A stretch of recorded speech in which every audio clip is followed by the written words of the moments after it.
Hi friends, అందరికీ ఎలా ఉన్నారు? బాగున్నారా? నేనైతే చాలా బాగున్నా ఫ్రెండ్స్. ముందుగానైతే మీకు మహాశివరాత్రి శుభాకాంక్షలు. నేను ఈ వీడియో ఎందుకు పెట్టానంటే, ఇది మా ఇంటి దగ్గర శివాలయం ఉంది. ఆ శివాలయంలో ఫుటేజ్ ఇది ఏంటంటే, మన సీసీ ఫుటేజ్లో దైవశక్తి అయినా దృశ్యశక్తి అయినా కూడా కనిపిస్తుందంట.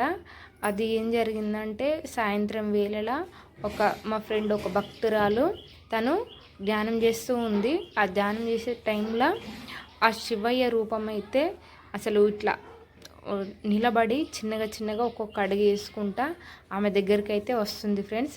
అదైతే ఆమె చూసుకోలేదు, ఎందుకంటే అది దైవశక్తి కాబట్టి చూసుకోలేదు. ఆమె అయితే ధ్యానం చేసి లేచిపోయే టైంకు అక్కడికక్కడే మాయమైంది. అది అసలు ఎంత విచిత్రం అంటే, అసలు అది తను చూసుకోలేదు. నెక్స్ట్ డే ఆ గుళ్ళో ఉండే అయ్యగారు ఆ సిసి ఫుటేజ్ చూస్తే దాంట్లో కనిపించిందంట. ఆ కనిపించగానే ఆ అమ్మాయిని కలిసి, అసలు నువ్వు ఎంత అదృష్టం చేసుకున్నావు తెలుసా, నువ్వు ఏ మంత్రం చదివినవమ్మా, ఏ ధ్యానం చేసినావు, శాశ్వతం ఆ శివయ్యనే దిగొచ్చిండు అని చాలా అసలు సంతోషంగా మాట్లాడిండంట. ఆ వీడియో తనకు చూపిస్తే, తను మాకు చూపించగానే మాకైతే చాలా సంతోషం అనిపించింది ఫ్రెండ్స్. ఎందుకంటే ఎంత అదృష్టం చేసుకొని ఉండాలి కదా.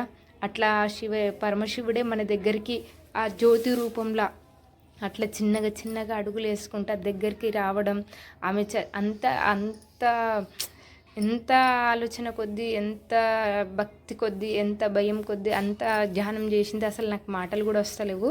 చూడంగానైతే నాకైతే చాలా విచిత్రం అనిపించింది.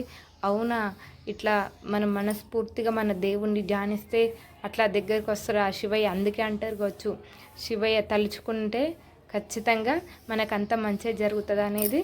అసలు ఇదే నిదర్శనం. అసలు తలుచుకోగానే ఆ పరమశివుడైతే దిగి వచ్చినట్టే అనిపించింది ఫ్రెండ్స్. నాకైతే ఆ రూపం అయితే నాకు శివయ్యలా అని అనిపించింది. మీకు ఎట్లా అనిపించిందో కామెంట్ చేయండి ఫ్రెండ్స్. అట్లాగే లైక్ కూడా కొట్టండి. అసలు తను ఎంత అదృష్టవంతురాలు కదా. ఆమె చేసే ఆ జ్ఞానంకి పరమశివుడే దిగొచ్చి అసలు దగ్గరికి వచ్చి కూర్చునే టైంకే ఆమె లేచిపోయింది. ఆ లేచిపోయేసరికి అక్కడికే అది మాయమైంది. అప్పుడు అర్థమైంది, ఏదన్నా ఉంటే సపోజ్ లైటింగ్ అది ఇది ఉంటే అది అప్పటికప్పుడే అట్లనే ఉంటుంది కదా. తను లేచిపోగానే అది మాయమైంది అని అంటే అసలు నాకైతే చాలా విచిత్రం అనిపించింది ఫ్రెండ్స్. అసలు మీకు ఎట్లా చెప్పాలనో కూడా నాకు అసలు మాటలు వస్తలేవు. అసలు దేవుడు ఉన్నదనే దానికైతే ఇదే నిదర్శనం. నాకైతే చాలా అంటే చాలా సంతోషం అనిపించింది. నేను ఆ గుడికి వెళ్ళిన శివయ్యని మనస్ఫూర్తిగా అందరూ బాగుండాలి, అందులో నేను ఉండాలి అని మనస్ఫూర్తిగా మొక్కుకున్న ఫ్రెండ్స్. నాకైతే చాలా సంతోషంగా ఉంది, ఆనందంగా కూడా ఉంది ఫ్రెండ్స్. ఓకేనా, నేనేమన్నా అంటే మిస్టేక్ మాట్లాడితే సారీ.